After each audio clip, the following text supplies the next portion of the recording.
And we are live, ladies and gentlemen. Welcome to episode 22 of the Sling'N podcast. I'm TJ, and I'm Kent. There wasn't a question. There wasn't a question mark after that, man.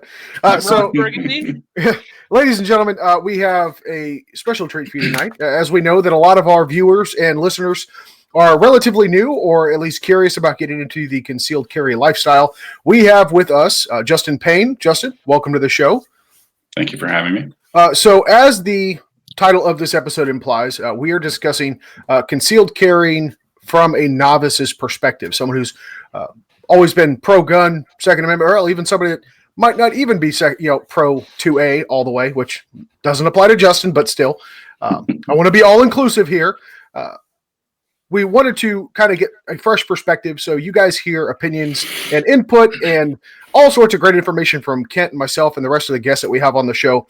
We thought it would be fun to explore, the truth from the ground, as it were, from someone who's relatively new to this lifestyle. So, Justin, again, welcome to the show, man. But as you know, as a listener of the podcast, we always like to ask our guests who the hell they are. So please tell us about yourself and let everybody know out there that you're still a freedom-loving human on this planet, and that you're more than just the guy that carries a gun. I don't think I'm super exciting. I am a gun guy, probably through and through. It's been that way since high chair days. There's an interesting story involving toast and family pets and a gun being chewed into it, apparently. I don't remember, but my mom loves to tell the story. So it's been seemingly in my blood from a very, very early age. And it's just always been an interest. I didn't have anybody in my family growing up who was into this at all.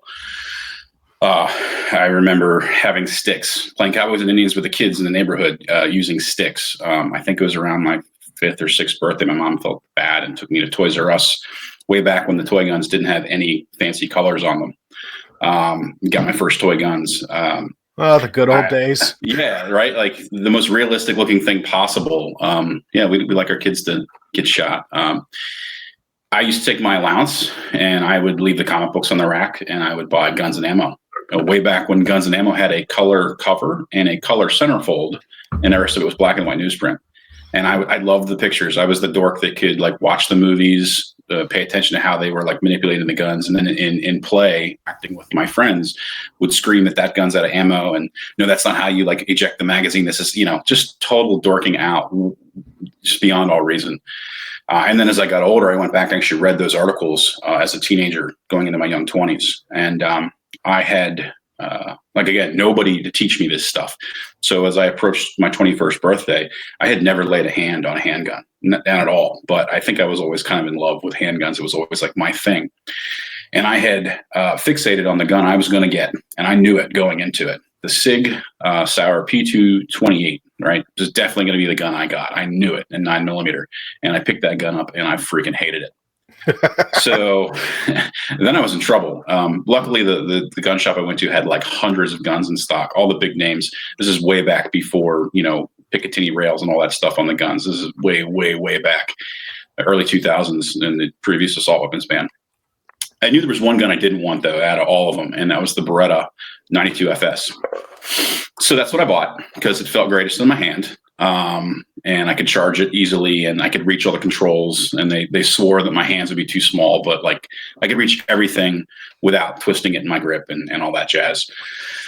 And that was kind of my journey. And then I had to take it to the range by myself with all of that vast knowledge from the Guns and Ammo magazines that I have absorbed since I was 10, because no adult would teach me a thing, because none of them, guns are evil. What the hell do you want that for? And I had to go figure it out. And of course, I was shooting right-handed shooter, shooting low left, consistently grouping, but low left. Didn't understand why yet. Yeah, man. I've always been a gun guy, so I got way off your original question of who am I? Well, that's kind of who I am. When I'm not doing that, I've spent plenty of years interested in performance automobiles. I was a big turbocharged Subaru guy for a long, long time. Kind of left that behind, went through that phase, and it's behind me now. Used to play games, read books, watch movies. I'd love to say that I'm interested in the outdoors, but I don't find myself outside very much. You can see how pale I am. I don't know, man. I would say I'm a family man with my adopted family as it is. I've been called in for house sitting, pet sitting, babysitting, all those types of jobs. My adopted family is very important to me. Those that I've brought into my circle. That's my superpower, as I've told Kent, that I'm good at making friends. But I don't know. I'm just not real interesting. Most of the people you talk to, I guess, are in the gun industry. So when you ask them who are they outside of their obvious job, my obvious job is I push paper around working for some boring paperwork job in an office. Outside of that, I'm all guns all the time for the most part. Fair enough, man. So we are glad to have you. But real quick, Kent, what's been new with you, man? It's been a whole week since the last episode. What's been going on with you, dude? Ordering ammo. I realized that apparently I need a passport to fly to Tennessee because y'all are a foreign country. Or PA doesn't have real ID, apparently. No, so they do. I just got mine last month. Right, but it wasn't like standard issue. So now I got to go back. I got to go back to the effing DMV and spend a day so I can fly down to shoot guns with TJ in like 20 days. Let's see what else. Teaching private lessons, spinning up classes. We've got 10 classes on the books coming up north, about 45 minutes of here. And mostly at least 1 or 2 nights a week, I'm on the range with somebody helping them do something. And they're paying me in beer or wings or pool or money. Somebody on this podcast paid me by almost beating me at a game of pool the other night. That was a little interesting. Justin's lying to you, by the way. He's an amazing pool player. He cheats. But yeah, that's what I'm doing. Just teaching and shooting and trying to decide what the gun of 2020 is going to be. I'm having some problems with my Glock 17, so I'm still shooting a 34. That's what I got going on. Decision. You should pick the Glock. I gotta shoot just the Glock. I don't really care which one. Just pick a Glock.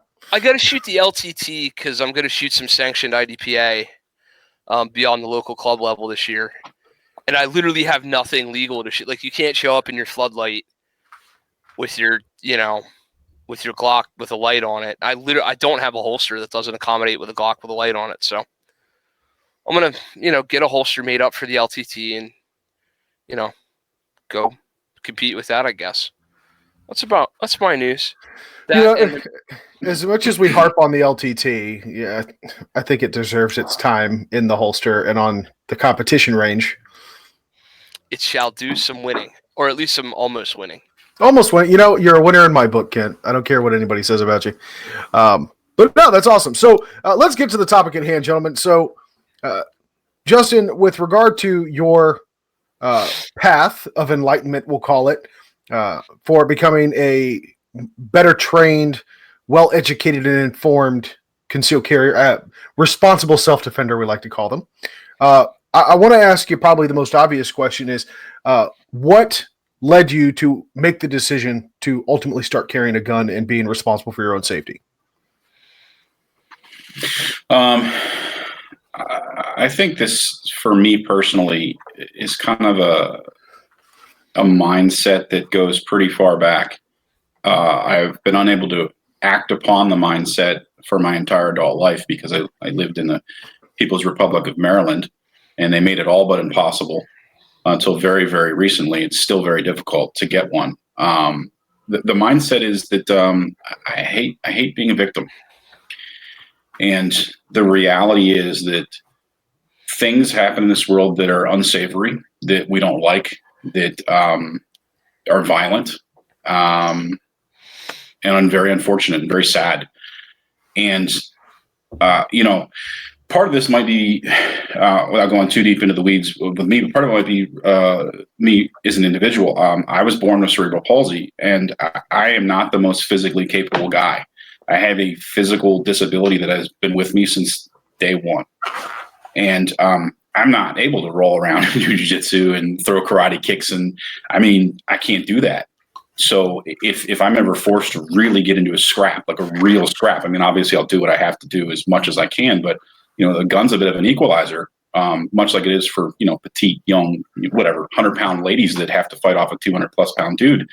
I can't really roll with some guy that's my size and weight and way more physically capable. So I guess it goes back to a mentality, maybe a sense of vulnerability to a certain degree from an early age, and just a realization that this world is not the nicest place. And who's really going to be there when I need help? This guy. I'm here when I need help. So what can I do to level that playing field and ensure that I come out on top in a situation where that's the last resort and the only thing I can possibly do? So that's what ultimately led me to decide that carrying a gun was, a good idea. And it's just, I guess it's been, for me, because I just moved into Pennsylvania here maybe a month ago, that I finally get a chance to explore it. So, here I am at almost 40 and I'm learning all this stuff. And I've been a gun guy my entire life, but I've just never put any effort into learning this because it was never a thing that was available. So sure, I've watched all the content, absorbed all the information that many people watching this podcast probably have, but this was off limits, man. Anyway, that's why I decided that it was for me. It's because this guy's the only one that's going to be here when I'm in serious trouble, right? No, perfectly valid reason.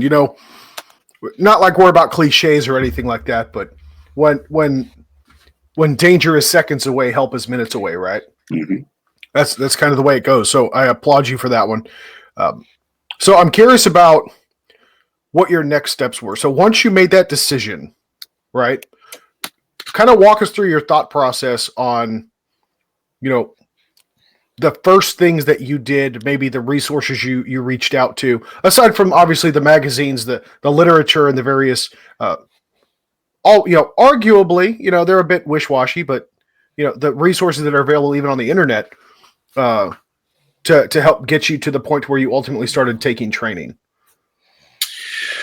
So for me, that's an interesting probably perspective I'm sure this is not a story that, I know Kent and I have discussed this a little bit, but I was the guy in my circle, and that doesn't mean shit in reality, but I didn't know that necessarily at the time. Like I am the pinnacle of like knowledge and investment in this mindset in my local circle of friends. Like I share all my information with them. They ask me questions, but then you start getting out into outside of the static standing in a lane, 1 round a second, 5 rounds in your magazine kind of environment. You start learning how the difficulties of really running a gun proficiently, quickly, topping it, reloading it, keeping it running, fixing malfunctions, all that stuff. And you start realizing just kind of how difficult it is. I didn't really, I guess intellectually I understood all that, but I didn't experience it myself until really a couple years ago. I was financially able to afford it. I have not been in that position for many years of my life, as the ups and downs since the recession have hit me. And I just decided that I was going to make a transition from a gun guy who was kind of a gun collector and just enjoyed petting my guns and looking at my guns and having my guns, into a guy who maybe decided it was more beneficial to start using them. I want to say about 2018 is when I took my very first class. It was at a school who shall remain unnamed unless Clint thinks we should. But, some schools, at least this one, they don't really care what your experiences are. They want you to start at the bottom. So I had to take like a 102 class, right? I didn't want to do I couldn't afford the 103, which was like the combined 101 and 102. The 101 was like, this is a gun, this is the bullet, this is this is the loud end, this is the squeezy end. Like, that I knew all that. So I took a 102 class, which was really eye-opening for me. We started at position 3. We weren't drawing from a holster at all, which doesn't help in like real world application as far as I'm concerned, but they wanted to keep everybody safe and controlled, which I understand. And we ran through a bunch of drills. Cough. I understand it like to a certain degree, right? Now that I'm actually doing this, I realize it's not as scary as it was perhaps sold it to be. I was just pointing out the irony of this particular course Yeah, okay. And worrying about safety, and then later. Yeah. Anyhow, I'll shut up. So, I'm sorry. it was a bunch of drills. It was a lot of fun. I had a great time. I felt like I had a ton of personal attention, and I was really thrilled with it. A week later, that was my second class. The first one was a medical class, which I thought was prudent to take first. They taught me based on the Merck's protocol and all that jazz. And the irony was, when all the hands went up in the Pistol 102 class, I was the one that had the most experience based off the instructor. So he was like, if I go down, you're the guy. And I'm like, that's scary as hell, because I just took a class last weekend. I got Hello Kitty Band-Aids and super glue. We're solid. Yeah. And then, like I said, it was a great experience. The following weekend, I took Carbine 102, which I don't really know what I expected. I didn't have much expectations. I just wanted to get some training in. And it was the exact same thing with a different gun in my hand. So I was kind of felt a little bit let down on that one. That's what led me to my very first training. I also did an intro shotgun class, which focused heavily on manipulating the gun, loading the gun. It was a Pump 870 is what I used. And I really ruined my elbow on that one. I was running the slide forward so aggressively in the heat of the moment, trying to ensure that I chambered around solidly, that I was kind of like locking my arm out. Like if you punch and you miss and you just lock your elbow, like I kind of ruined my elbow for like 4 or 5 months. So I wasn't doing much of any shooting until roughly the middle of 2019, because I couldn't even extend out with a handgun without extreme pain on my support side. And I don't know, I started doing USPSA through a friend, which, that was in like the hottest day of the year. Was my very first match. It was crazy. In moving and shooting, like drawing from a holster, like it was all so alien. Like here I am, like 38, 39 years old. I've been shooting for 20 years, and I couldn't like comprehend, like, wait, my hand goes on the gun, then it comes, then I move. Wait, which way do I turn? Like it was so much information. It's very much like being on the racetrack, like for the very first time, trying to absorb all the information coming in as the driver of the car. And I want to say about my second visit to a USPSA match. One of Charlie's buddies from our local, Kent's buddies, Charlie, was on my shooting squad, and he was watching how I was overcoming some of the barriers, where they put like these extreme angles in, and I didn't have the strength to lean around and hold myself with like a really strong two-handed grip. So I like switched off to like offhand and one-handed manipulations. And I kept running the slide lock. I wasn't like dropping my unused ammo in the dirt and like moving on, which admittedly wasn't the best way to play the game, but that wasn't for me what I was there to do. And he invited me into an IDPA match held up at Kent's local place. So I kind of started doing that. And honestly, I haven't done much more training than those initial classes in 2018 and early 2019, because all of 2019's back half, all the free cash I had was going towards like bullets and entry fees. And now that I am available to concealed carry, and I still work in the state of Maryland on a military base, so I can't carry daily anyway. But whenever I can, I try to take the opportunity when I'm in the state that lets me. And I reached out to Kent and I said, hey man, I know enough to know what I don't freaking know. And I have no illusions about how dangerous something like this is and how dangerous I could be without even intending to be dangerous. And the training I had was such incredibly basic stuff that I honestly, to a large degree, already knew. I need training that I don't know, like defeating garments, drawing from the holster, manipulating the gun around my body in close proximity in ways that I've never done on a static range at a tabletop. Just, like when you're at the range and you run dry in like a traditional range environment, you're like, oh, I'm empty. Okay, let me just catch that magazine in my hand and I'll just lay it down gently and I'll pick the next one up. And it's only got 5 rounds in it because I want to make this 100 rounds last because I only have so much shooting dollars for today. 5 rounds. So you only ever like hold your gun out for like 5 rounds. You never really actually have to like keep it punched out for a whole magazine. You're never like under stress trying to reload. You're never moving. You're never transitioning targets.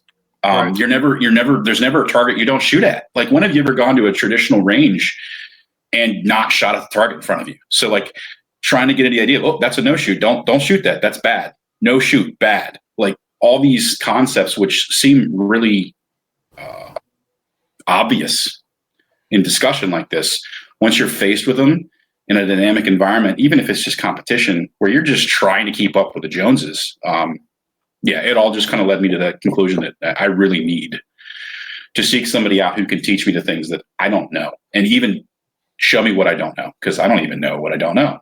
So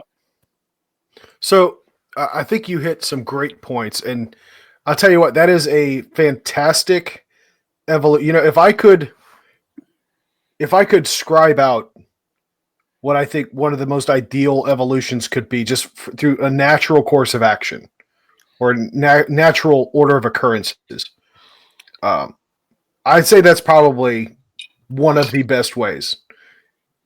Started getting training when you could, very, rudimentary, fundamental, got it. First thing you took was medical, folks. We kind of, hello, you paying attention? Yeah. I know we've only said that a few times. Damn it, we need that hashtag T-shirt idea.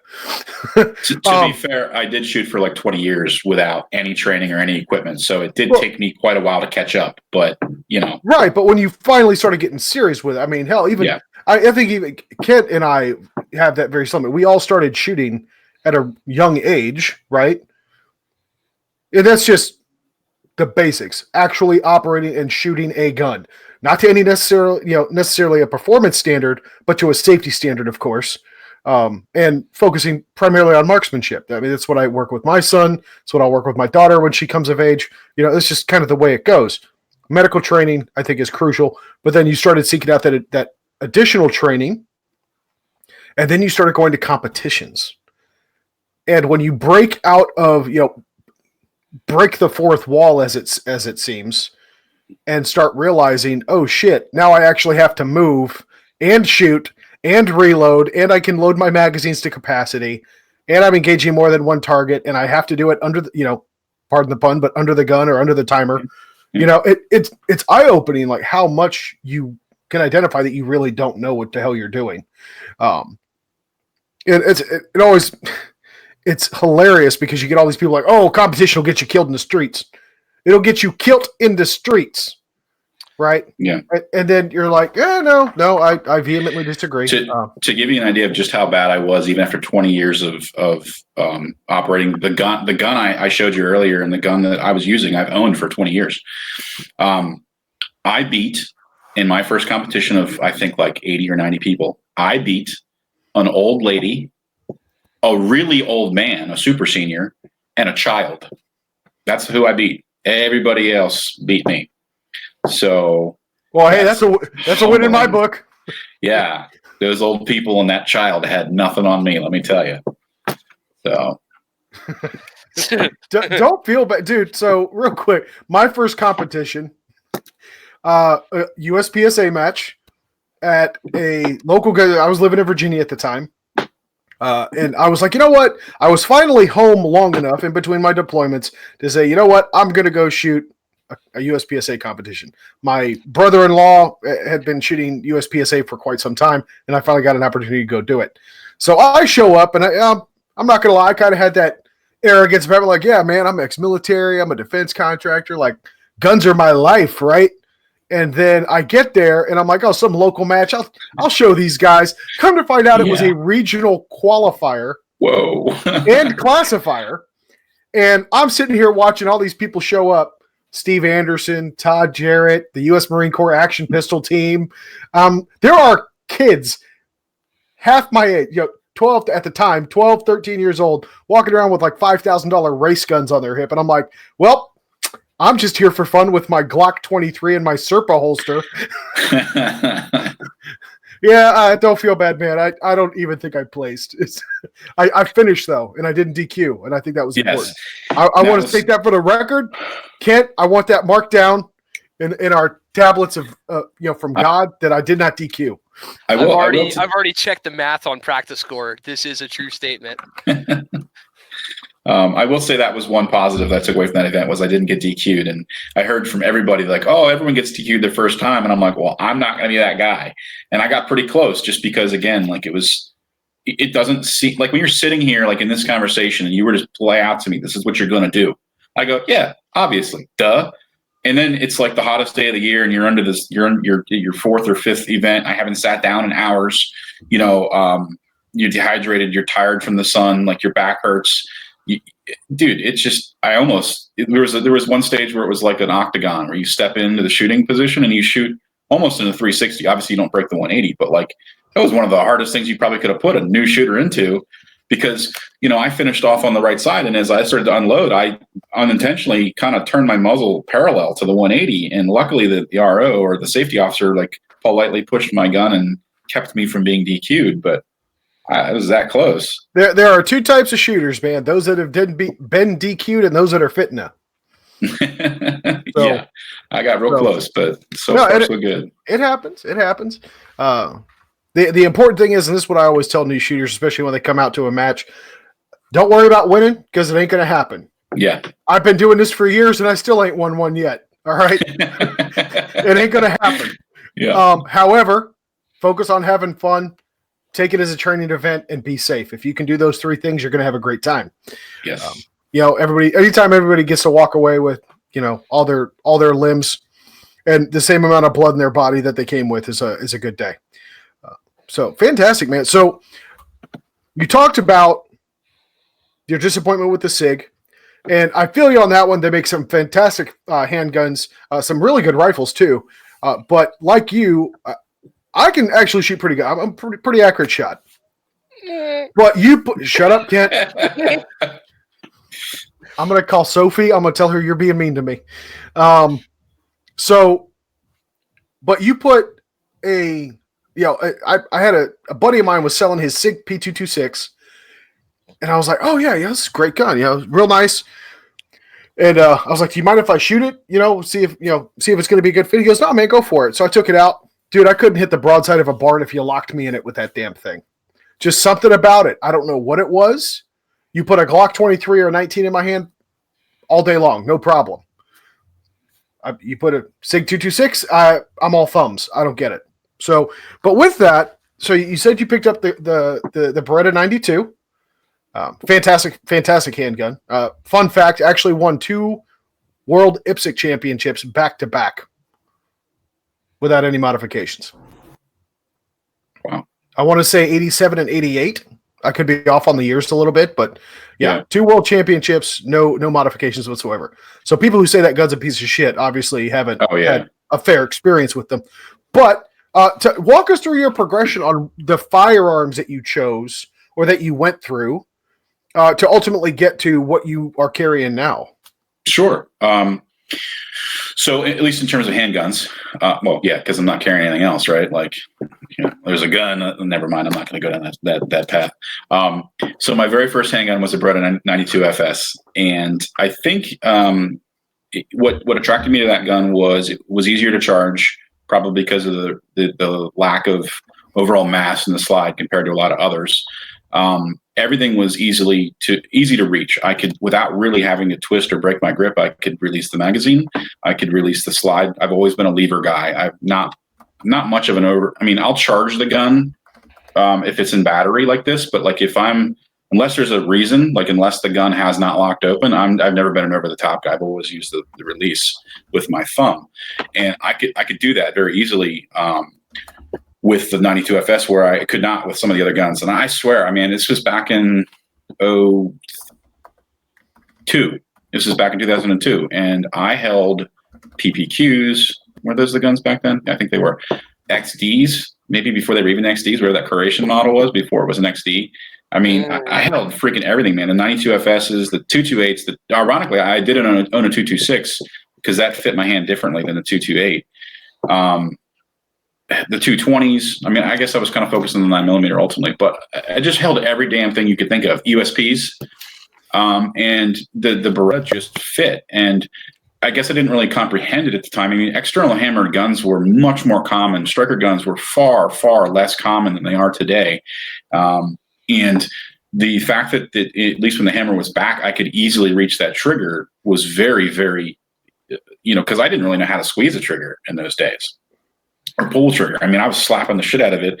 I was overextending my trigger finger and using the crook of my finger, and really I was doing a lot of things wrong. And it just worked.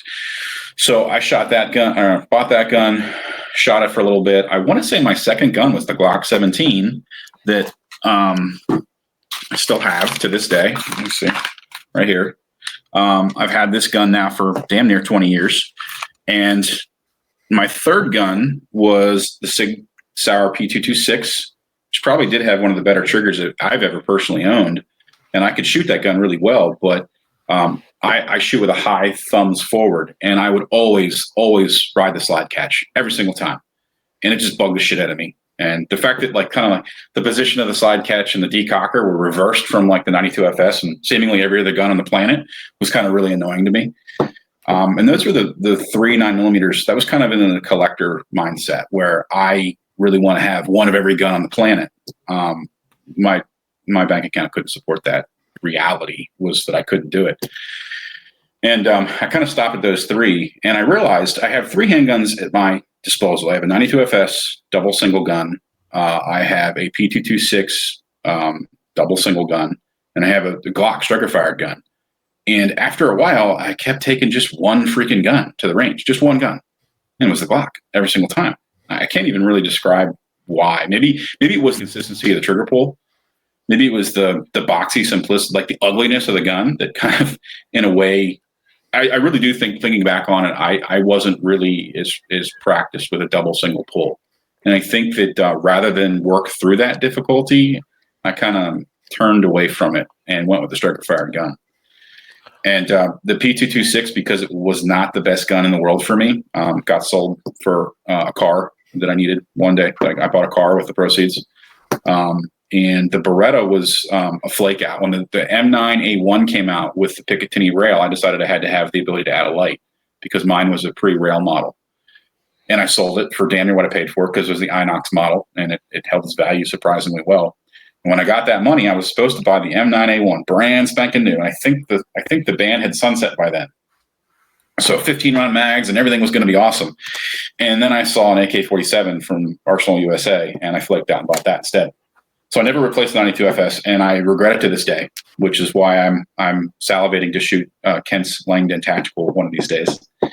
And I just ended up with a Glock, the Glock 17 that I showed earlier, and I've had that gun the entire time. And I guess I just, without really intending to do so, that became my gun. And it's comfortable in the hand. You realize that you can pretty much, in a dark room with your eyes closed, you've indexed it so many times that you can do it successfully subconsciously.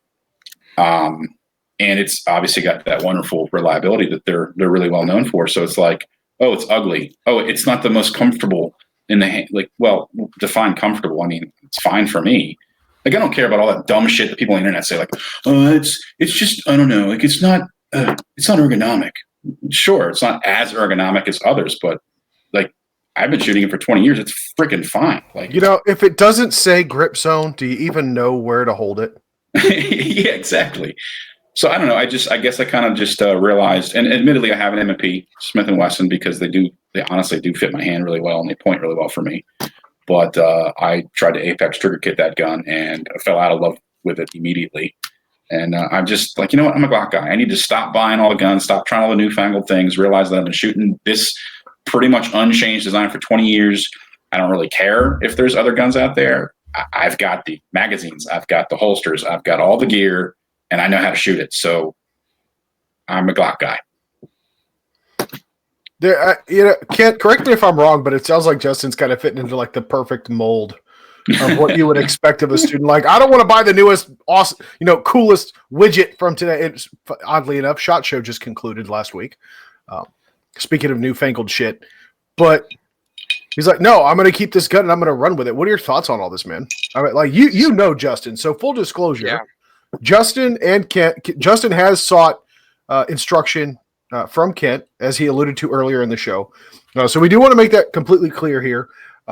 But one of the things that we wanted to obviously avoid with this was making it seem like a fluff piece for Kent. While he is an awesome instructor, he's an awesome guy, somebody I am proud to consider one of my best friends, even if he is a complete dick.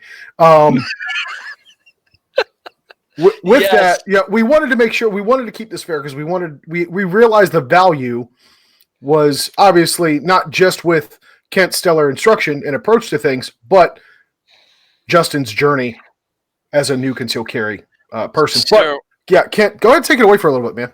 All right. So here's the thing. I've done this with a lot of people. He is the first person I've ever said, "Hey, come on our podcast and talk about it." And the reason for that would be that Justin is not your typical student.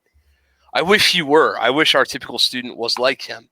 And I'm not saying I don't. I have others. I have folks that are really, really, really old school and wouldn't ever come on the internet and talk like this, or wouldn't show their faces, all that kind of stuff. But this dude is the epitome of who you want in a student. He's a good listener. He's very, very engaged and analytical.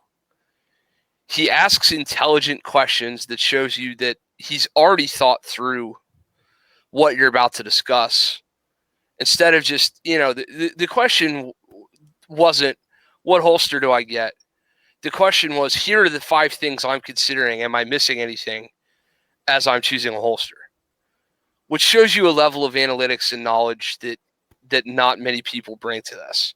The other thing, too, is like, he's going to, like, I don't want to make this a cry in a river kind of a thing, but he brought up cerebral palsy and just walked away from it like it was like, oh, I have a little bit of a bad back. Dude's got cerebral fucking palsy, okay? He's on the range. He's running back and forth with everybody else. He's pasting targets. He's asking questions. He's engaged. He's checking on other people. He's going, hey, how are you doing? How's your day? Hey, what do you think of this? What do you think of that? It's like the perfect squad guy. And Justin, I'm not smoking your skirt or whatever, but there's a lot of people who let very little things in their life just break them entirely. Like, oh, I've got this, so therefore there's no way I can do X, Y, and Z. And the more I get to know this dude, the more a couple weeks ago, I found out all about his race car driving stuff and, barreling around a track with Subarus and stuff like that. And, he's got a problem that can affect the way his legs work. I'm sure he has a tougher time shifting than the rest of us do, right? So, Justin, for me to you, man, it's been really nice to get you as far as we've gotten so far. I mean, we've had a private. You're signed up for 2 more classes. And more than that, I just can't wait to shoot with you for the rest of the summer and see where you end up, because somebody who puts this much thought into it tends to progress pretty quickly. So that's my take on him as a student. As far as the gear stuff, man, I mean, everybody gets through that. My God, if I had a freaking, dollar for every terrible holster or terrible gun choice I made, I'd be a millionaire. Like I carried a Beretta Nano. I carried a Beretta Nano. Wow. And you know what? I wasn't all that bad with the thing. Like, I made it work okay. Was that like the Neo? Or maybe I'm thinking the name wrong. No, the Nano was their like single stack 9mm pistol that only cycled if it was 147 grain plus P plus. Oh, okay. It lasted about as long as a fart in the wind. Yeah, but you know what? Me being me, I went out and bought a bunch of 147 grain plus P plus and stood there and trained with that thing in the middle of a woodlot in Bethel, Vermont, because God damn it, I'm going to make this work. Right? So, I mean, people go through all kinds of craziness, and one thing he's doing, and it is self-serving, right? Because he's spending at least some money with me, but he's spending money on knowledge and education, and not taking an equipment first mindset, while also investing in quality equipment. My man said, hey, what do I buy for a concealed appendix holster? And we talked all the way through it. And I said, Filster or Keeper's Concealment. And he went Filster. He didn't go Uncle Mike's. So dude's taking it seriously. There's some money involved in this. And he's super new to the whole concealed carry thing. We have to remember. So he's facing down, and this is why I really wanted him on here. He's facing down stuff that you and I haven't had to deal with for 10, 12, 15 years, whatever, So he's in a place that we never were, because he's got stuff that's available to him that wasn't available to us. There was no Filster floodlight when I started this, right? Nope. There was no tier one concealed. There was no Spencer keeper's concealment. There was less technology and advancement in carry gear. There wasn't nearly as much of a focus on medical. That awakening hadn't happened. Our previous guest, Kerry Davis, is largely responsible for that. Mm-hmm. And honestly, when you and I were first starting to carry, there was Gunsight and Clint Smith and SIG Academy and some that shall not be named, right? And, nowadays there's, Jesus Christ, there's 400 of me that are in some way, shape, or form real legitimate operating businesses with real credentials and real insurance that can actually help you. Well, there's probably and God forbid, at least back in the day, if you tried to fire up a training company and you weren't law enforcement or ex-military, it would not. It wouldn't last. I mean, even today, and I thank God, thanks to the community at large, we are starting to break that stigma. There are perfectly capable instructors perfect example. No military experience, no law enforcement experience. I would train with him any day of the week, and I would give him money, maybe. Right? But Monopoly money. Yeah, and actually, speaking of the equipment thing, I remember working. So when I was behind the counter at the gun store, when I worked at one, it was the largest on the East Coast at the time. And we had our shelves stocked with Galco leather, Blackhawk to various degrees. That was the closest thing to Kydex plastic ABS, not leather holsters that we could have. We had Uncle Mike's, and there were a couple of hybrid holsters starting to come out. I think Alien Gear started to come out around that time, but they were a fledgling company, to say the least. Yeah, I worked at a gun store myself in the early 2000s, and my first holster was a Phobos. Oh, yeah, I remember Phobos. Yeah. I looked at Phobos, and luckily what I did, the video came out where they were doing a retention drill, and the instructor walked up to the guy, grabbed it, pushed it down, and broke the rivets right off the paddle. And I was like, okay, guess I'm not buying that one. Yeah. So, it's crazy how far we've come. So I would say that you are quite fortunate in that respect, to make solid decisions and at least seek out educated input, right? So I think what bothers me now is that we've gotten so flooded. We're almost overwhelmed with information now. Yes. Where if you try to seek it out, it's hard to separate the wheat from the chaff and find the quality voices. So now we're not worried so much about quality equipment. Now we're worried about quality information. You go to all these internet forums, and it's like they're still arguing over AK versus AR-15.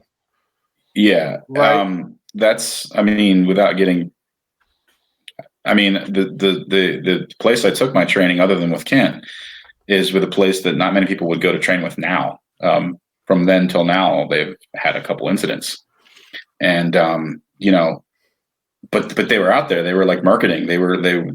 And to be fair, my personal experiences, at least for half of the time, were good ones. The other half were kind of My experiences were definitely not as bad as some other people that had some experiences later on, and the internet roasted them for it. I'm kind of on the fence as to whether it was. I don't know if information personally to be able to comment. To be honest, I'm not going to go there. But as you said, it's like, where do you put your money? Who's worth it? Some friends of mine who I shared my experiences with this school that I went to were all on board to go until some things came out that scared everyone. Maybe this isn't the school for us. And then I shared Kent's information with a buddy of mine. I'm good. I'm not that good. I got a long time until I'm that dude. Well, I shared a buddy of mine wanted to know who I was considering training with next, and who I was learning the new things that I've been sharing, like at dinner and stuff, over the last bunch of months since I've met Kent. And he's asking me who is this guy? What's his deal? Because he's trying to sort the wheat from the chaff. He wants to know, maybe in a little bit of he's interested from a potential standpoint. He's also probably trying to just make sure that his buddy is like not, walking away from I'm not going down the wrong road. He wants to make sure that like I'm thinking with a clear head, like, who is this guy? Who are you talking to? And absolutely. I think I've heard you guys discuss in previous podcasts about like the community at large. I mean, I have eyes, I have ears. I've been absorbing this information, at least quietly from my perspective, at home for my entire adult life. And, gun culture 2.0. I mean, I was around like when the last assault weapons ban was in effect. Not many people, I don't even remember all the details of that ban. It was so long ago. And a lot of the people I meet that are younger than me don't even know what I'm talking about. They can't even comprehend the fact that this stuff was banned. So getting them to like, or the fact that it didn't work. Yeah, exactly. And getting them to something going around. It's yeah. So getting them to like be engaged sometimes is hard. Like getting them to be motivated enough to go, you really need to do something now. Like everyone thinks I'm a fearmonger, and I'm like, maybe to a small degree that's a true statement, but like I remember what it was like. And once it all happens, man, there's going to be no end to the whining and bitching and complaining and lamenting the fact that we're looking at it when nobody was engaged leading up to it. You know what I mean? So yeah, there's just so many like celebrity related bullshit where it's like, look at me, I look amazing, I wear the right clothing. I mean, think back a few years to when like the tactical clothing rate, like before Gray Man, which then became its own crazy thing. It's almost like zombies. Like go back to the early 2000s before zombies were like uber popular, and then they crested with the popularity of The Walking Dead on TV. And like I was the zombie guy for the longest time. I was into zombies in the 90s, and it was a joke at parties where I would go off on these crazy tangents talking about this stuff. And then I was just one of like everybody on Earth 10 years later. Like everybody would go off about this rise and fall of popular things since the internet has come about is really interesting. And in the gun world with the instructors, yeah, I guess all I'm going to do is agree with you that from my perspective, it's very difficult to know who to give your money to because everyone's willing to ask for it. Hey, you want to learn shit? Give me like $100. Give me $200, $300 for the day, $400 for the day. You learn all kinds of stuff. And then you end up learning like a bunch of drills that I read about in the 90s on a bunch of newsprint guns. And like, dude, this is nothing new. I'm just doing drills. Come on. Like, teach me something that I can't get anywhere else. I can do this on my own, I don't know. So yeah. I'm gonna blow smoke up Kent's skirt a little bit here. So Kent, you and I have had this conversation privately a couple of times. One of my biggest issues. We're not going to talk about the warts, are we? No, we're not going to talk. Those are cleared up. Thank you for airing that all over YouTube. Thank you so much. Anyway, I feel like we should cue in like a Valtrex commercial or something. Special like, cream. We'll just be awkwardly playing basketball. Us holding hands, staring into a sunset. Yeah. I have a problem. Thanks, Valtrex. Anyway, with that, no, Kent and I have had that conversation. So, Justin, not unlike you, I too have a problem with, okay, who should I go train with? Being here in Tennessee, we are not short on firearms instructors here, right? Matter of fact, there's a very well-known one just north of me by about an hour and a half, right?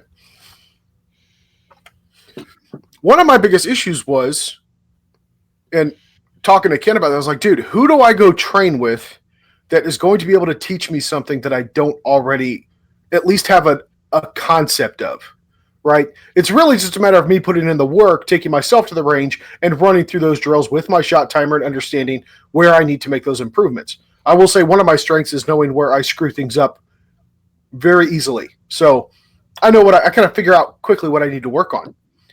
And he goes, I'll show you something right now. And while we were on the phone, actually, no, we were on webcam. He had me put on my appendix rig and draw from standing so far away from a wall, talking about throttle control on the presentation of the firearm. And that little trick right there, and I won't go into too much of the weeds with it, but that little drill right there has improved my skill set exponentially. So, I mean, that's just a testament to the quality instructors that are out there. You just you probably haven't heard of them yet, right? So, Kent, you're on the short list, buddy. You're on the short list. I'm getting there. It's you have I get faced with imposter syndrome a lot because I'm only in some ways a little bit ahead of you guys, and in some ways not too much at all.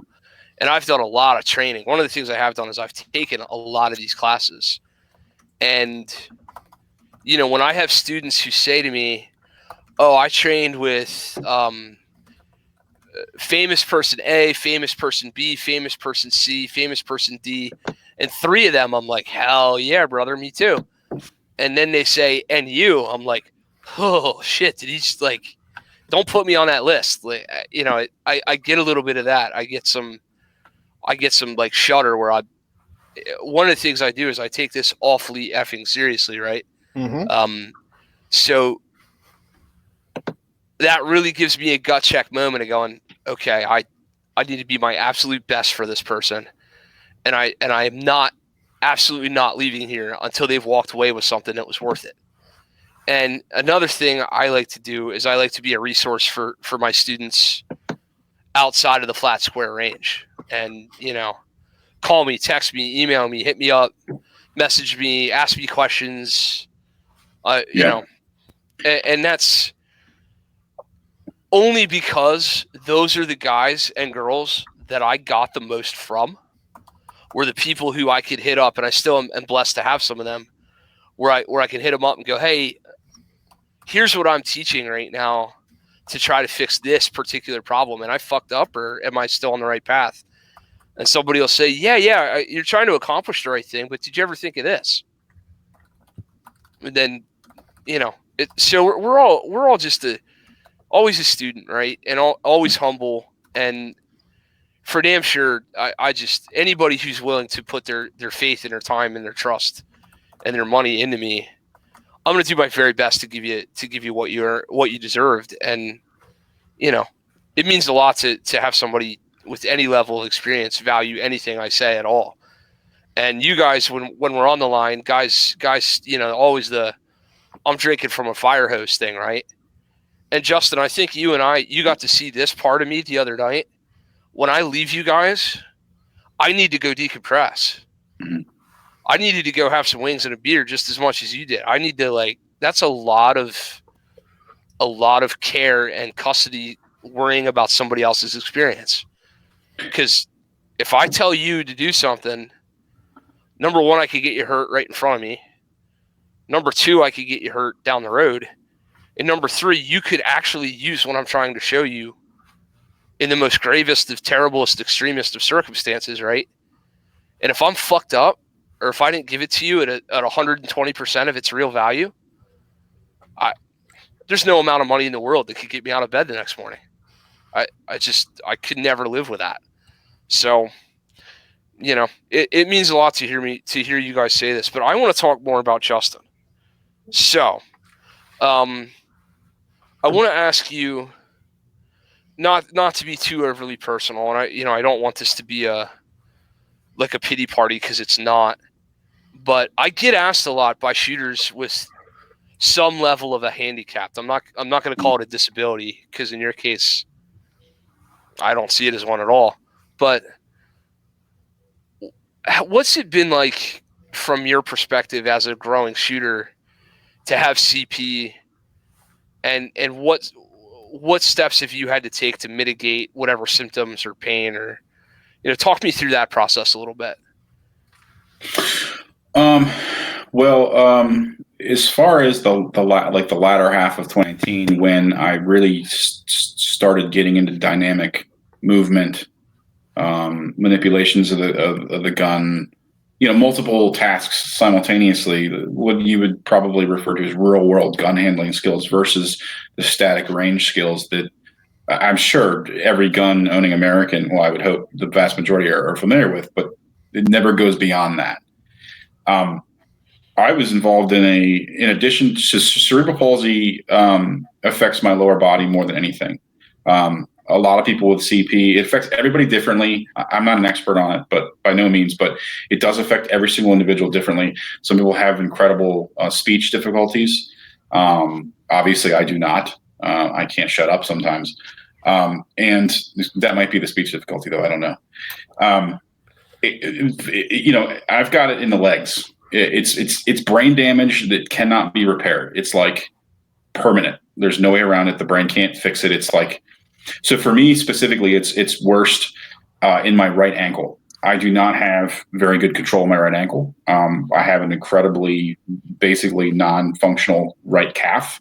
So just imagine that. For like, I can kind of like, the hip works okay, the knee works reasonably okay, and I get around walking through a bunch of surgery I was given as a child to make me 100 times better than I was from birth. I could barely put my foot on the ground on the right side from birth. So whatever, that's my entire life. Everyone goes, oh, that's so difficult. I don't know any different. Like, it's just my existence. I've never known anything else. What has been more challenging is, on top of all that, in 2017, I was involved in a car accident, a really nasty one. I got T-boned, and the car almost got cut in half, and I happened to be in it. So my right femur was snapped in two, like a toothpick, right in the middle. That's my bad leg. That's the side that doesn't have very good muscle control. That's the side that it struggles with balance. I don't have the greatest balance in the world.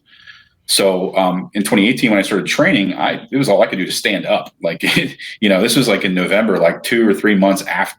I'm sorry, no, I guess this was a year after. I'm getting my dates confused. I was still very, very behind the 8 ball when it came to like recovery. And it was all I could do to just stand there for a training class. Half a year later, I don't know if Kent recalls, but by the time I think I met you, I was in my second month maybe of shooting competitively.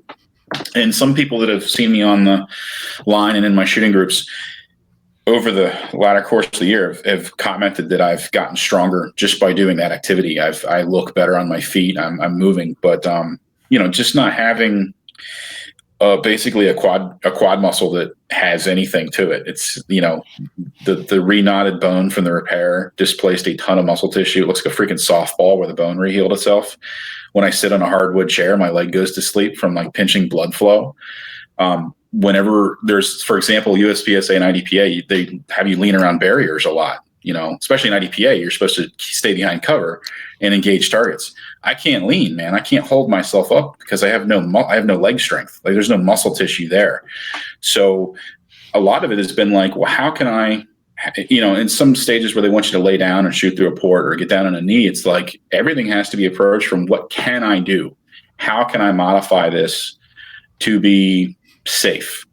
And sometimes, I think that I have to sacrifice being competitive, but okay, whatever. Like, I'm not going to win, boo-hoo, but I don't want to shoot myself for anybody else. That's more important. So I don't know if that really answered your question, but really just to kind of make the adjustments that I've had to do to be competitive in all situations is, there are times you just have to accept I'm not going to win. And a lot of times it doesn't have anything to do with my accuracy as a shooter. It has a lot to do with my physicality. It takes me twice as long to get from point A to point B. It takes me 3 times as long to get down on one knee, or, a lot of times, like when people have to shoot underneath ports and they'll go down on a knee or they'll lay down on their belly, I just get into like this crazy squat. We had a qualifier USPSA at some point in the and this is what kills me too, is the inability for some of these competition shooters to like modify what they do in a standing upright position in any, like they want to do the exact same thing in every other position. We had to get down on a knee, and they were like down on a knee, full extension, gun shoved through the port, like 3 inches from the target using their sights. I just squatted and shot from like basically like the chest or the navel. I didn't even use my sights, and I was faster and hit the target. But that's the modification I had to do because of my leg, my balance, my strength. If I got down on the ground, it was going to take me 4 times longer to get up. I don't know that it would have been safe because I would have needed a hand to stabilize myself to get back up onto 2 feet. So it's really just realizing what you can and can't do and doing your best to get things done without harming yourself or anyone else. I don't know if that answers the question. So here's what I take away from it. We shoot stages and matches and practices and whatever, and we can't get able-bodied people to walk up to a target and paste it, right? And I will not forget walking off of range 8 with you next to me and feeling like I should be carrying your shit because I was watching you struggle walking down a hill that was pure smoke. It's the last stage. Your leg was toast. Kent, You were hey, buddy, we're getting the robot voice from you. okay. And you were just smiling ear to ear, dude. And you were not at all phased. And that I love. And then I'll let TJ go with you next one after my mic.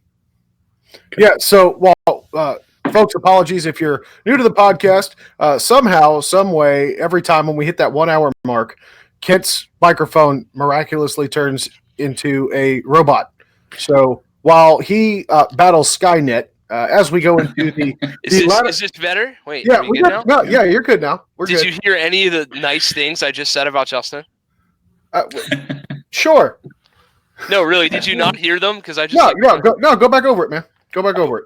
I was just saying that, like, dude was dragging his ass off the range after a match, smiling from ear to ear because he had fun and felt good about what he had just done out there. And everybody else is dragging ass, and the guy that's got a reason to be complaining isn't. That's all I was saying. I did a way better job of doing it the first time, but no. kudos to you for not letting it get you down and for not ever using it as an excuse. Well, I mean, that's kind of perhaps going back to the question from earlier when what led me to want a concealed carry, and it goes deeper than that. It's a mindset thing. I don't want to be a victim. Yep. I can't stand victims. It drives me crazy because, I could tell more sob stories about my life, but I'm not going to. But, life is a series of challenges that you either choose to adapt and overcome, or you allow them to defeat you. And you just sit back and say, well, it's not my fault because X, Y, Z. Cool. All right. Well, yeah, that wasn't your fault. That really sucked. But going forward, if you don't choose to overcome it or fix it, it is going to be your fault if you have anything to say about it and you choose not to do that. I don't know. I've just never had the mentality of, ironically, growing up in school, man, I always got A+ in gym class. So it was the craziest thing. The gym teachers would always be like, if you want to sit down, you don't have to do this activity. You don't have to go run here and do that, or you don't have to try so hard. But I never, whatever, dude, I'm going to do what I'm going to do. I don't know any different. You got to remember, like, this has been my existence my entire life. It's not like I had my eyesight and then lost it, or had a leg and it got cut off. Like, this is just what I've dealt with. And it's only gotten better. Like, it was worse when I was like, from the age of like birth to 12. So I don't know. Awesome. So, guests on our show don't realize this, but TJ and I text and message and stuff during the show so that we can hand back and forth and run seamless transitions. And TJ's got an excellent idea. So why don't you, Justin, we've asked you a million questions. Why don't you ask us some? And more specifically, ask TJ some, because you've had the opportunity to ask me a ton of things already. Okay. Why don't you pass some stuff by him that you're like, man, I wish I knew, or I wish as a concealed carrier, or what's your opinion on, or whatever you want. I guess what I would ask TJ is, I don't, other than what I've absorbed from you in the first, I hope, forgive me, and this might not be the best because listeners who are tuning in may already know this, but like I kind of know a little bit about Kent. I don't know much about you. Like I know you have your own podcast deal. I gather from stuff I've heard that you served or you spent time in the military, but I don't really know what your background is and like how you relate to me or how you relate to Kent. Like, what's your experience as a shooter? How did maybe ask you the same questions? What led you to decide to carry a gun? And what's that journey been like for you from going back over the last 10 or 15 years or what have you? No, that's an excellent question, Justin. So real quick, just to recap some of my, real world experience. So I spent 5.5, 6-ish years active duty U.S. Army. After that, I did spend a little bit of time in the reserves, both before and after my active duty time. So about 7 years total in uniform. After that, I spent 5.5 years as a defense contractor. And my background in that has been military intelligence to some capacity, right? In uniform, I was an analyst. I was the one that was taking in all the different sources of information that you might read about, from various spy novels or whatever have you, and putting it together to paint the so what picture for the commander. So essentially helping to drive the decision-making process. As a defense contractor, I was actually a consultant / mentor and advisor. The true definition of it, or the true terminology that was applied to that role, was an advisor, where I had the privilege of working with special forces units, both U.S. and coalition members. So Lithuanians, Australians, the British, the Italians, U.S. Army Rangers, SEALs, Marine Recon, or MARSOC. So I've had the privilege of working in all of those different communities to various capacities. Was never super cool or anything like that, but did carry a gun for a large portion of that time. And all told, I've got about 7 deployments under my belt, 2 to Iraq and 5 to Afghanistan. So been all over the place. Truth be told, and this might actually shock some of our listeners, but I did not get as involved in shooting as until I was actually out of the military. When I took off the uniform and actually started doing the defense contractor thing, that's when the job at, working at a gun store and ultimately as a defense contractor really came into play. And at the time too, I was old enough to start carrying. All that, a majority of that experience happened between the ages of 17 and 22, right? So I also wasn't home long enough really to take these things into consideration. Like, oh God, I could get mugged or robbed or beaten or whatever the case might be. I should have a gun on me. So my revelation into I need to start concealed carrying is not all that much unlike yours. I realized that, hey, I'm responsible for my own safety and the safety of my family and loved ones. I'm going to be responsible and take on that responsibility and that right to defend myself and those around me.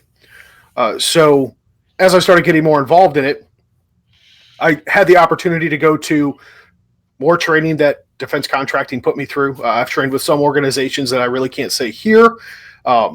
Through various, they weren't super secret squirrel, but they had an NDA in place, so I really can't mention them. But they were private training organizations, nothing super secret squirrel or anything. And through the course of my interaction with these various special forces units, we've got downtime when we're over there. So a couple of the units that I was with, either assigned to or visiting at the time, chances are there was 1 or 2 people in there that was into USPSA or IPSC or some form or fashion. And there were even times that we set up a makeshift USPSA range there. Oh, cool. Yeah. And just through my own training and experience and exposure to carrying a concealed weapon or to carrying a weapon in general, actually come to find out I'm shooting better than a lot of those guys. So I kind of wear that with a badge of honor. Like, yeah, y'all can kick a door in and pull a dude out by his head in the middle of the night without him knowing he was there. But I got double alphas on everything, so I'm good to go. But yeah, so that right there led me to start carrying more frequently. And then about that same time, I had that realization that, oh God, if I'm going to do this, I better be better than I think I am right now. So I do a lot of reading. I'm kind of a brain. I read 2 to 3 books a week. And I take in a lot of information, documentaries, watching instructional videos, watching people on YouTube even. People always complain about the YouTube instructors, right? I've had the privilege of getting to meet some of these guys, and a lot of them actually know what the hell they're doing, except for the guy that shot his damn self. Speaking of YouTube famous people, but people that are YouTube famous for the right reasons. But getting to watch and emulate them, and I'm like, okay, this person does X better than me. Through the course of watching them, I realized, okay, so this is what they're doing to get to that level. So I would just replicate it myself. I've got a pretty scientific approach to a lot of the things that I do. So I'm really good at breaking down the steps and then identifying what I could be doing better in that course, throughout that course, be it, a live fire drill or dry fire or whatever the case might be. And up until recently, just, another average Joe shooter. To all intents and purposes. Okay. I think what my background Sarah's in the chat. Everybody, Sarah, hi, we love you. We'll shout out to Hold My Guns, folks. We'll talk about that in the closing comments here. But I can tell you. So a lot of people are like, oh, you spent all this time in the military, all this time overseas, and in combat and whatever have you. Clearly you know what you're doing. Oh no, that's not true. What it did give me was an opportunity to see exactly how much evil can exist in the world. Which really just adds emphasis to the importance of, holy shit, if this goes bad, it's on me to fix it or to save myself. Yeah, that makes sense. So people see it on the news and hear about it, in current mainstream media sources. Guys, it can be a lot worse than you think it is. Those riots in Baltimore are pretty bad, but it's another thing when you're coming across a former torture den with a bunch of burnt bodies in it. And you're like, holy shit, there are some really evil, twisted pieces of shit on the planet. So, yeah, that's really where I make the connotation. So, but yeah, always been pro-gun, stereotypical, country boy, shotguns behind the door. Our gun safe was, don't touch that, So that was kind of it. So always been pro-gun, always been, red-blooded American household. So truth be told, at the time, I also wasn't all that interested. I'd rather be playing video games and going out to bars and stuff than really training. So yeah, that's my background, man. That is the mystery that is TJ, as per Sarah. Okay, well that's cool. I'm glad to hear all that. That's obviously news to me. So yeah, man. I'm happy to illuminate and educate you on the beauty that is the ginger. So real quick, before we let you get on to your next question, we do want to give a quick shout out to holdmyguns.org. Miss Albrecht is one of the founding members of the holdmyguns.org organization. They are a 501c3 that is empowering individuals to put themselves in a position where they can better seek help without fear of government reprisal or intervention through the form of, say, red flag laws. I won't go too deep in the weeds with everything that their program has to offer. We've had the pleasure of having Sarah and Genevieve on the show several times. One time in particular was to discuss the holdmyguns.org construct right here on the channel. So I invite you all to go watch that out and also visit them on social media, Instagram, Facebook, and the like, and find out more. It's a fantastic cause, and Kent and I are happy to be contributors of that organization. Also, just real quick about HMG, I guess the cat's out of the bag now since brochures went to SHOT Show with our names on them. I have been quietly assisting the board, and I'm happy to be the treasurer for that organization. So I'm happy to volunteer my time and help in an official capacity, because Sarah and her family have donated and given a lot of time to the cause. And Genevieve has done an excellent job in helping with that. And we've got a great team in place over there. So I have almost Freudianly slipped numerous times on the show and said we instead of they, but it is we, and I'm very happy to be a part of it. So look for big things coming down the pipe, and we're going to do something instead of just typing and talking and arguing on the internet about what things can be made better. Because, if we don't, who else is going to do it, right? So look for more awesome stuff from that. And most recently, check out the Active Self-Protection channel, where you get to have the pleasure of watching John Correa interview Sarah at SHOT Show in like a feature-length interview, which came out really quite fantastically. So go check all that stuff out. GoFundMe.com has a Hold My Guns page up there, and holdmyguns.org is where you can find all our information. So please help, please donate, please share your stories. If you send messages or emails or whatever, they will go to Sarah or Genevieve, because God knows y'all don't want to talk to me. But share your stories with them. Tell them how you think the cause could help you or your family, because that stuff's really important to us to push forward. So hopefully doing big things. But back to sorry for a quick commercial. It's like PBS. We had to do a quick commercial break for brought to you by things like the Mac Foundation or whatever. But Justin, what else you got for a question? Ask away, please. I don't know if these are appropriate. I mean, I guess what I'm kind of like discovering stuff on my own. I'm pretty large in the gut region right now. Obviously, like I could lose it, right? I need to work to shrink that down. But just based on my build and how I'm set up, it's going to be there. I'm going to have to deal with I'm never going to have a flat stomach. I've worked my ass off. I've cut my body fat in more than half, and I still have a gut. That's just kind of the way I'm built. And I guess what I'm beginning to kind of figure out is how to wear appendix. I have decided that's for me. Well, I guess that's kind of a loaded question. It's for me if I can get over the idea of where the gun's pointing, because I've tried carrying strong side, and I'm way slower. I mean, I can cut 1/3 of my draw time off by just carrying in front, where I can get to it easier. Clearing my garment takes forever with that. The way I'm shaped and my flexibility and being able to rotate around and put that gun away at 4 or 5 o'clock, like I'm kind of blindly shoving a gun into a holster I can barely see. And to me, isn't that as dangerous as like looking straight down into a holster that you can see? Yeah, sure, it's pointed in a direction that makes us uncomfortable, but at least I can see what I'm doing. I mean, I got fat rolls all over the place, so it's like, okay, a fat roll in front of me, I can move out of the way and look where the gun's going, or a fat roll like behind my kitty that I can't really see what I'm doing. Which one's more dangerous?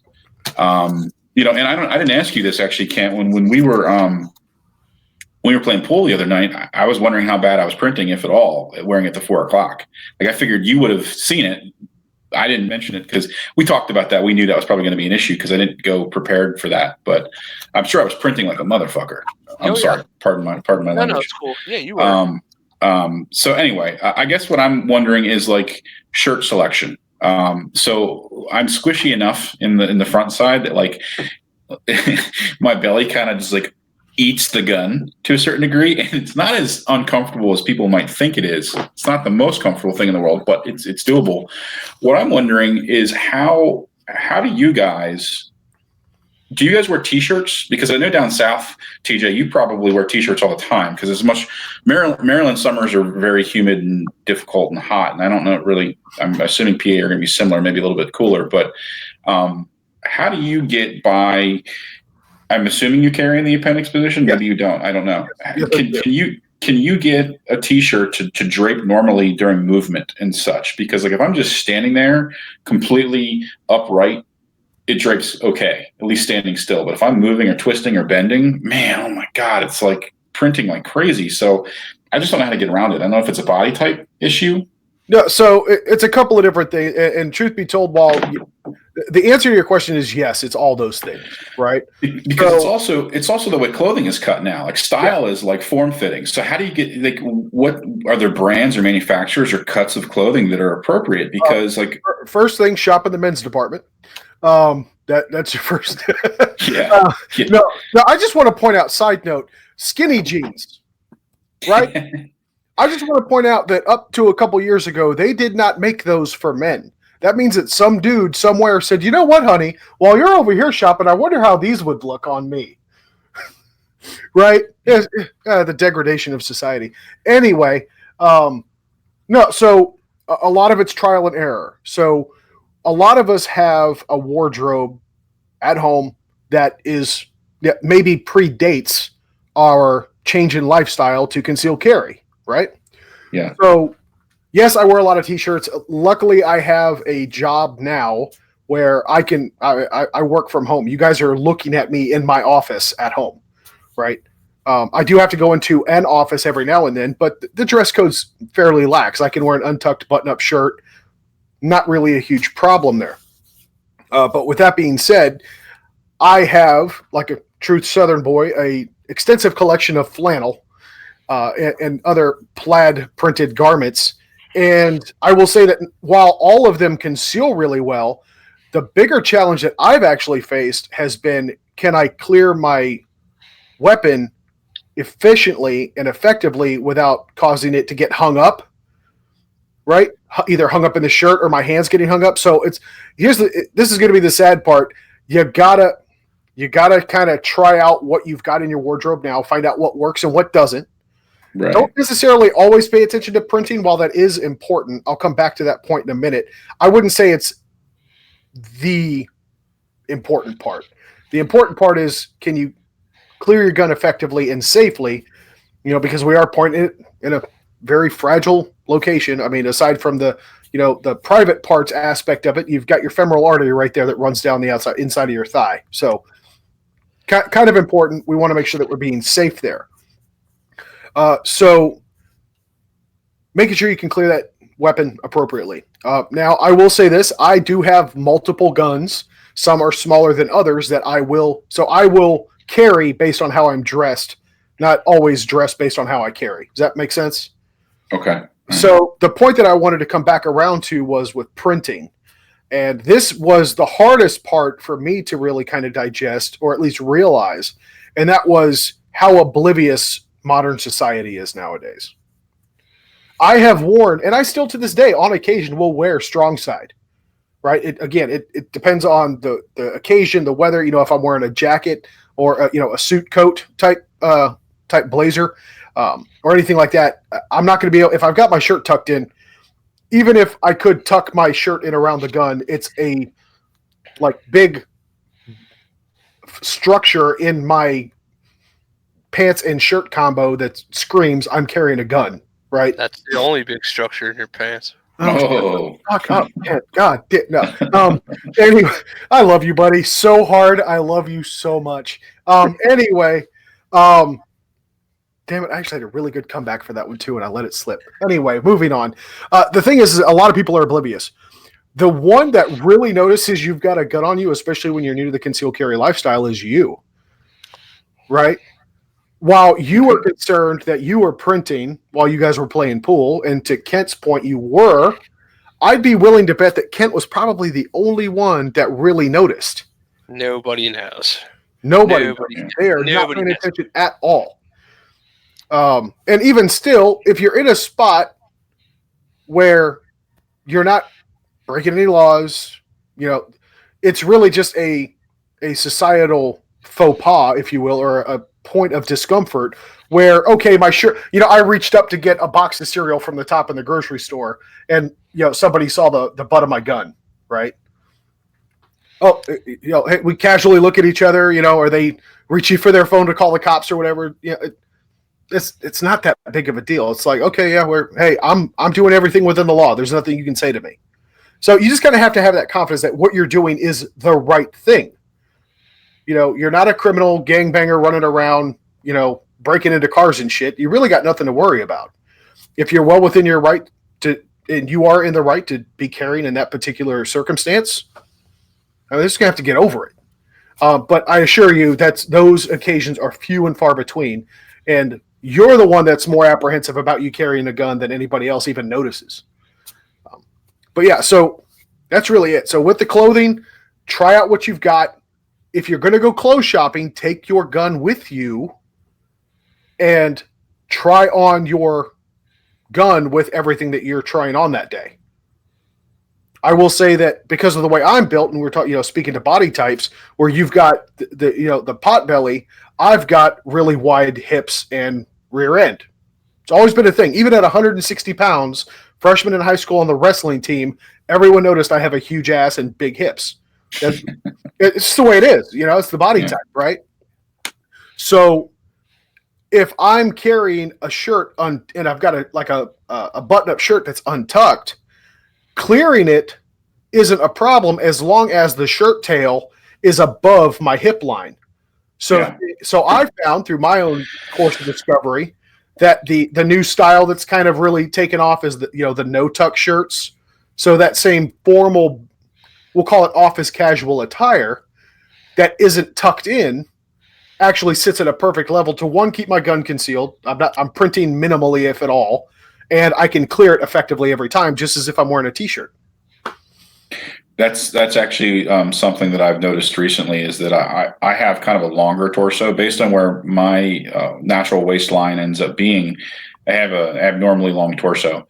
And I've always kind of struggled to keep my keep everything covered. Like, I end up with plumber's crack without even really intending to do so. That's just where my pants end up because I have really no ass and no hips. I'm exactly the opposite. And so I've started getting like longer shirts that I would then tuck in. Of course, this is before concealed carry days. And that way, whenever I'd bend or twist or move, the shirt would stay inside the pants. Like they wouldn't pull out and show everything to the world. So I have some of those. I have them with stripes and prints and things that I figured might break up the outline and help things not look like there's an obvious object in my belt. And what I noticed was as I was trying to clear, like I buttoned one up all the way and I started clearing from the front. As I would tug up on the garment, the tail would grab up underneath of my ass essentially and just hook. So in the middle of the movement, it's like, and then you kind of like bobble your gun. I mean, it's all dry fire in the house, but you're like, man, if this were to happen in real life, like, even if I didn't drop it, it interrupts the movement and distracts you in that time, and that's what I've noticed is like in the quest with what I do have to try to find what does and doesn't work. Some stuff that is long enough to cover the obvious clips on your belt line and the perhaps obvious bulges in your clothing, like it doesn't work. And that's another reason why I don't know that I like 4 or 5 o'clock carry is that like getting my shirt to clear the gun, getting my shirt to clear my body structure. Is very difficult. And that would probably lead me to like another question that I had was are there specific drills that you would recommend or ways to break down the motion of a draw to help get those movements to be second nature? Perhaps I'm just so new to it and I have not done enough of the practice. Like since I got the floodlight earlier this week or last week, I probably have 100 draws, maybe, right? I don't really know. I practice for like 5 or 10 minutes until I'm just bored or tired or whatever. And what I'm noticing is I'm already building in some like lazy movements. And I became aware of it after it was already there. Like, holy crap, I've been so repetitive in this motion that I'm starting to cheat the motion. I'm starting to get lazy with the motion and it's already becoming a habit. So like I'm reholstering an empty gun. I realized I wasn't being as obvious as I should be with clearing the garment out of the way so that when I tuck it into the holster, the shirt doesn't get pushed against my body behind the grip. And I don't really know. So real quick, I'm gonna let Kit answer this one, but I do want to add my 2 cents on this first. So we do actually, Sarah did add some input on this one. She also mentioned that quality belt and a quality holster can make a world of difference in your concealed carry experience, right? Yeah. So while you've got a quality holster, no bones about that. I'm sure with Kent's tutelage, you're probably rocking a decent belt. If not, you will be soon. But those 2 things can make or break that overall experience of carrying a gun. With that being said, my input on that, to your direct question, is dry fire, and more dry fire. Get that practice in, right? I know 100 times in 5 or 10 minutes might seem like a lot, but if you extend that just another 5 minutes and you get 50 more reps in, but at the same time, you've already started to identify where your own weaknesses are. You admit that there are lazy movements that you're developing from these habits. So be cognizant of that. You know that what you're doing is, for lack of a better term, wrong, right? Or at least it feels wrong, and you have identified as a lazy, laxing on your discipline with concealed carrying, and fix it. With that, I would also say keep in mind, and Kit might correct me on this one, but at least from my perspective, getting the gun out and on target is exponentially more important than putting it away with respect to the urgency in which you're conducting that movement. If I have to draw my gun and, God forbid, use it in self-defense, I want to get that thing out and put rounds on target as fast as I possibly can. When the dust settles and that event is over and it's time for me to reholster, I don't care if that shit takes me all day. But it's going to go back in a safe manner so I don't have a negligent discharge. And the 2 most dangerous times when you are carrying a gun, even if it is pointed in a delicate area, are going to be on the draw and on the reholster. That's when everybody that you hear about gets shot, with the exception of that dipshit in a nightclub that was wearing sweatpants. But yeah, like that, those are the 2 most dangerous times. on the draw and on the reholster. But I'll shut up now and let Kent chime in. Okay, so a couple things. I want to preface this first by saying that I've dropped a considerable amount of weight myself, but I achieved most of the gains in my shooting career as a fat guy, strong side carrier. I held professional positions in the workplace in what were considered non-permissive environments, but certainly not illegal environments, but certainly non-permissive, carrying with quality kydex tucked inside the waistband or untucked inside the waistband, and took, even still to this, at this time, I've probably taken 70% of the training, maybe 80% of the training I've taken was done strong side, because physics would not let me do it the other way.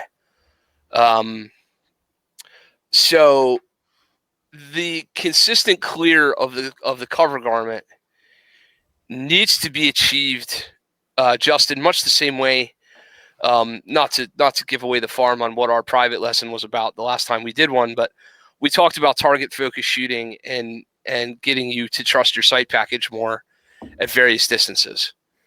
And if you'll remember from that lesson, you remarked that there were obvious building blocks, like I was obviously leading you to a crescendo, right? I didn't give you the whole package at once because it would have blown your freaking mind.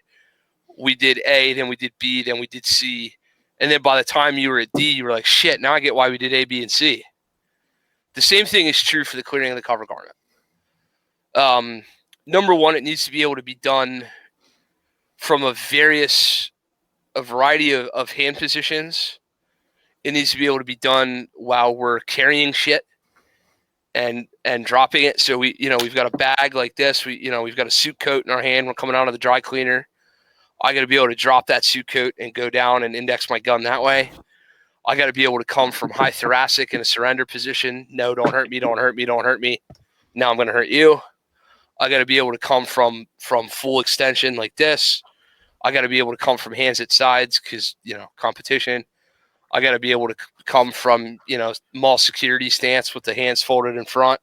I got to be able to do a various amount of things. But the bottom line is there are points on my body that do not change, right? My belly button's always in the same place. My sternum's always in the same place.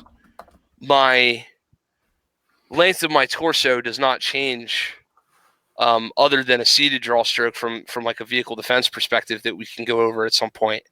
But finding a good index point where to grab that shirt, and I'm going to tell you right now, whether your shirt is 6 inches longer than it needs to be or just barely long enough, if you grab it in the right spot and clear to the correct spot, if you start at belly button and clear all the way to sternum every time, unless you're super, super short, you're going to be able to clear that cover garment just fine.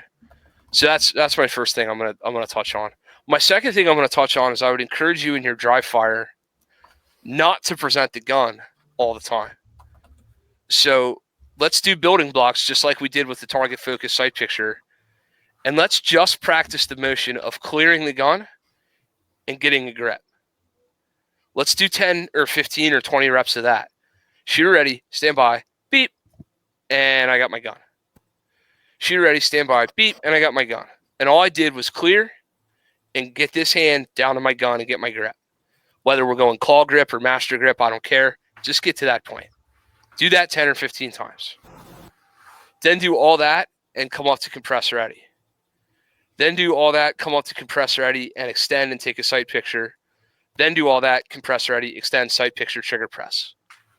So if you're judging your dry fire reps and clearing your cover garment by number one right now, by whether you're getting the perfect draw in time, and B, by whether or not you're getting the perfect dry fire trigger press out on that light switch over there, you're building in way too many failure points.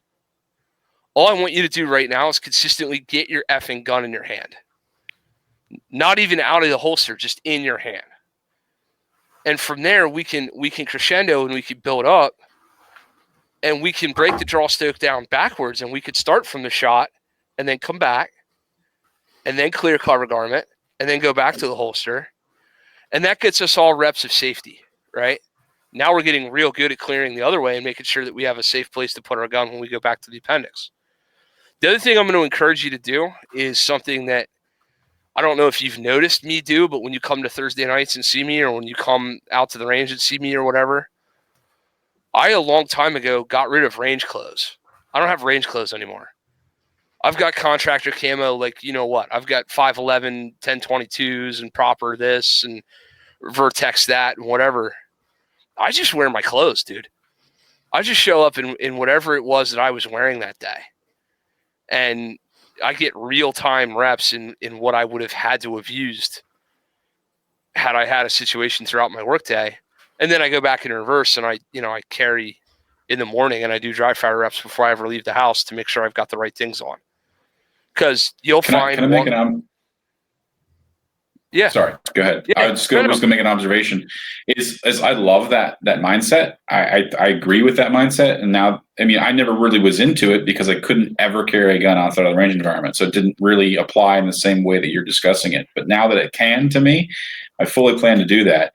And I just want to mention, how crazy is it that IDPA is supposed to be the defensive gun organization?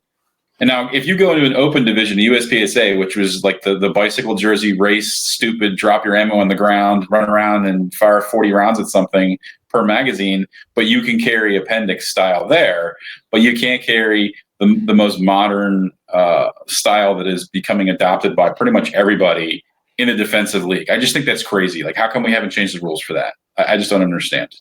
Well, because Bill Wilson doesn't like it. And every time somebody realizes IDPA is substandard, an angel gets their wing. Yeah. I will say I do enjoy the scoring method better. I think it makes me look better and feel better. The time plus misses. I like that better. Yeah. But it's something that you're going to have to get used to, man. And you're like my baby upstairs, right? Like you're still learning to drink from the bottle. You know, you've only been doing this and if anything, if I can give you any constructive criticism at all, you're so analytical. Like, you're light years ahead of where everybody else is in this process, and you're being hard on yourself, where most dudes are just like, I got my Uncle Max and I can hit 11 targets in 47 seconds. I got to be good to go. And you're over there, like, at home. I know you're in your basement somewhere, like, just hammering out dry fire because I told you to, and because 20 other people told you to, right? Because it's a good idea. So, like, yeah, man, you're doing all right. Just when we work the dry, yes, yes, fuck yes. You've only recommended that book every episode. Yes, absolutely. So I got the book. I got my dummy rounds. Yes. See, my man, he read. I sent out an email. I sent out my new student email, and my man actually read the thing. Yes. Yeah, totally. If you build it, they will come. Yeah, I haven't acquired everything, but I'm working on it. No, dude, but you know what? You got the most important thing, and that's the attitude. Yeah. And the rest of it will come with time and money and effort, and I'll do way more helping you than you ever pay me for. I promise you that. Like, it's God knows we're not running a multi-million-dollar operation here. This is a passion project for me that I love and care about, and we'll do anything we can to help you as a student. And it makes me really, really psyched to see you dive it in this deep. And if nothing else, it makes me want to be that much better for dudes like you that care this much. So, like, that's the kind of crap that's in my head when I'm reading that same book you are, overanalyzing myself the same way you're doing. I'm doing it going, man, I hope I can earn this dude's trust and respect and keep it going. Seeing you hold that book up just now was like my literally just made the last 2 weeks of my training and work and effort. So good on you, man. You're going to, my hope for you is that you will exceed me very quickly, and I can move you on to some of my mentors and get you to the next level. That's fucking awesome, dude. Good for you. Thank you. Good for you. That's fantastic. So TJ, I just had like my favorite podcast episode ever. I think we can quit now. I don't think there's any. Yeah, We're just going out on a high note. no, it's all good, man. But with that, we are getting to the close of the show, folks. Justin, before we start wrapping it up, do you have anything in closing that you wanted to say? No, not really anything. I guess other than just the kind of, I would encourage anybody who perhaps stumbles across it. I think most of your viewers probably are of a like-minded mindset, but if you stumble across this somehow, I don't know, and you're considering carrying a gun, I think that you owe it to yourself first and foremost, and then the other human beings around you to take it more seriously than the bare minimum. One example is I'm very happy to have my concealed carry permit, but in PA, man, I just wandered up and was like, "Can I have it?" And they're like, "Okay." I mean, that's crazy, right? Like, as much as I believe in the idea that if you should have it because no one should be able to tell you not to, I don't want somebody who's like completely fucking crazy. Well, crazy is not the right word. Someone who's completely inept. Someone who falsely believes that they are proficient. And I know we've all seen the videos, surveillance videos of some concealed carrier who whips out a gun and does something ludicrously stupid. And it's just by the grace of God that nobody innocent gets hurt, including the person who pulled out the gun. And it's like, yeah, you acted with great intent, but you were dangerous. So I would just encourage anyone who's considering doing it, please take it seriously. And it isn't the easiest journey in the world because you do have to filter out all that bullshit. But go through the effort of doing it. Find somebody that you trust. And one other thing is I have never had a one-on-one lesson prior to last week, 2 weeks ago, whenever we had that lesson. And I was skeptical. Like, I'm analytical. I've read a lot. I've been around. Like, how much am I really going to get out of one-on-one? I got so much out of it. I didn't realize until we were sweeping up brass, having a conversation before we went out for dinner. And like, I could barely hold a conversation because I was so mentally drained in like an hour or however long we were there. I mean, dude, it's just so valuable to get somebody that you're not on a line with 9 people. You're not on a line with 30 people. I've been to classes where you pay hundreds of dollars to be there and no one they come and look at you and you're doing better than the other 90%. So even though there's room for you to improve, you get no attention because the other 90% of the people are so bad, they can't spare anything for you. You're doing good enough. You're hitting your target, move on with life. So take it seriously.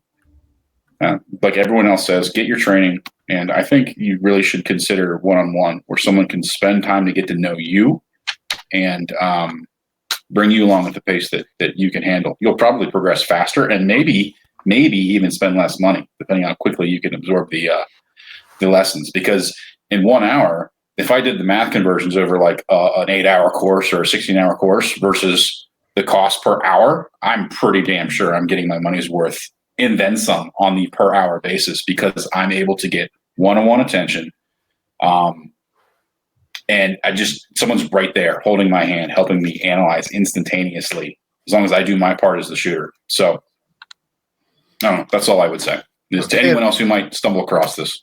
No, fantastic. You heard it here, folks. You heard it here. We've only been saying that for God knows how long now, but it's always nice to get validation, right? Kent, what do you got, bud? Extremely humbled, extremely honored, and extremely grateful to be able to be in a place where I can help folks. That's really all I can say. It means the world to me that somebody who's put so much effort into this would put any amount of trust in me or what I've got to say at all.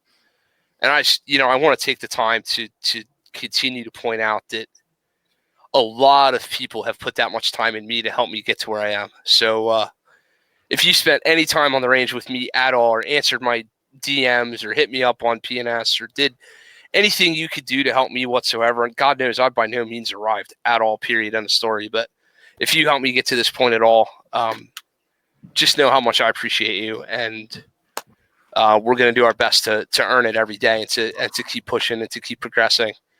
And here's to hoping that we work ourselves out of a job and everybody is excellent all the time. And folks in public are squared away with med and think through things analytically like this guy does and take it all so seriously. And if you're out there and you're inspiring or you're budding or you want to do this or you want to help people, don't stop. Keep hanging targets. Keep helping people. Keep doing what you're doing. Keep taking training. Beg, borrow, plead, steal. Do anything you can do to afford it. It does suck. And, just honestly, a lot of respect and a lot of admiration and appreciation to those who have helped get me here. None the least of which TJ is you, buddy, my business partner and my best friend. And none the least of which is my dearly supporting wife, who puts up with the fact that I'm on the range 4 days a week and not here with her. It means an awful lot. So I come away from tonight really humbled and really encouraged and looking forward to helping more people as much as I can. That's all I can say. Can I make one more point? Sure, man. Sure. Don't wait. Quit waiting. Quit using excuses. I learned this. I'm still trying to learn this, to be honest. We tell ourselves sometimes if something is daunting or even the slightest bit difficult, well, I'll just wait until X happens and then I'll be ready. Or I'll just get this out of the way and then I'll be ready. You'll never be ready. Just start. So as long as you've got the finances, try to find a way. Like for me, I'm selling a car to get rid of the payment so that I have that money free every single month on ammo and training. Because to me, that's what's now most important. That's the sacrifice I'm willing to make. Identify if this is important enough to you, what you need to do to start, and just start. And you don't have to climb, whatever, the mountain in one day, right? Just start walking up the path. So. Well said. Well said, Justin. Well, Justin, we appreciate you attending, participating in this podcast. It is always great to have a fresh face into the community on this podcast and actively contributing, whether you think you did or not. Dude, I'm telling you right now, you helped some people out there by sharing your experience and your story with us. So thank you for that. I certainly look forward to having you back on the podcast at some point in the near future, so we can maybe do a pulse check on how you've been developing in your training. With that, folks, as always, we invite you guys to go check out Head Down Firearms, headdownfirearms.com or hdfirearms.com, excuse me. You can find them on Instagram at Head Down Arms, also on Facebook. Also head over to ritonoptics.com and check out everything that they have to offer. Just relaunched a brand new lineup for 2020 that they debuted at SHOT Show, but it is up on their website. Head on over and check that out. As usual, code TRAMSEY will get you 15% off at checkout there. Also, head on over to Dark Angel Medical. Go get your medical training on and get some medical equipment stocked into your everyday carry and in your vehicle and home. Code BB15 will get you 15% off at checkout through darkangelmedical.com. And just put in the order notes, put Sling'N Lead Podcast. Let Carrie over there know that we sent you. Also, greenmountaindefense.com. Go check out Kent's training calendar. Find out what events that he has coming up. I know that in May, I'll be heading up his way to go take a shotgun class with Kent and our friend Ashton Ray, who's also been on the podcast before. That's going to be a fantastic time. Head on over to the Gunpoint. Check out my articles that I've written and published there. Hit a bit of a dry spell. I do have some articles in the works right now, working on some finishing touches, but there will be new content posted there here in the near future. If you've got questions, as always, you can participate in the live chat right here on YouTube. Just subscribe, hit that notification bell so you can find out when we're going live. Even though we try to do this every week, naturally, schedules professionally can dictate otherwise. So hit that notification bell so you can be alerted to when we are going to be broadcasting. And we'll be happy to take your questions in the chat. In between shows, feel free to email us at slingandleadpodcast@gmail.com. We'll be happy to take your input, questions, comments, and concerns, and we'll maybe even air them on the show. But regardless, Kent or I, who both monitor that email inbox, will respond to you and help you take that first step in your responsible concealed carrier lifestyle. Folks, that's all we have for this week. Look forward to seeing you on future episodes. Until we see each other again, God bless you all. Take care of each other and get out and shoot.